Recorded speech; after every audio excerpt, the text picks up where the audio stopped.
বঙ্গবন্ধুর রাজনৈতিক বৈশিষ্ট্য ছিল তিনি ছোটকে বড় করে তুলতেন।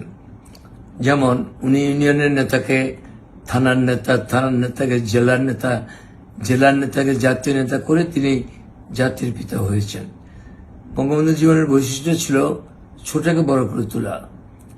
সে কারণে যখন বঙ্গবন্ধু উপাধি দিয়েছিলাম, সে রেসকোর্স ময়দানে 10 লক্ষ লোকের সামনে বলেছিলাম, যে নেতা তার জীবনের যৌবন কাটিয়েছেন পাকিস্তানের কারাগারে ফাঁসির মঞ্চে দাঁড়িয়ে মৃত্যুকে আলিঙ্গন করেছেন, সেই নেতাকে কৃতজ্ঞ বাঙালি জাতির পক্ষ থেকে কৃতজ্ঞ চিত্তে বঙ্গবন্ধু উপাধিতে ভূষিত করলাম। আসলে তিনি খুব মহান নেতা ছিলেন, খুব বড় মন ছিল। আজকালকার আমরা যে রাজনীতি করি অত্যন্ত ছোট মন নিয়ে, আমরা বড়কে আরো ছোট করতে বলে আমরা খুশি হই, কিন্তু ছোটকে বড় করার তো প্রশ্নই ওঠে না। এটাই ছিল বঙ্গবন্ধুর রাজনৈতিক বৈশিষ্ট্য।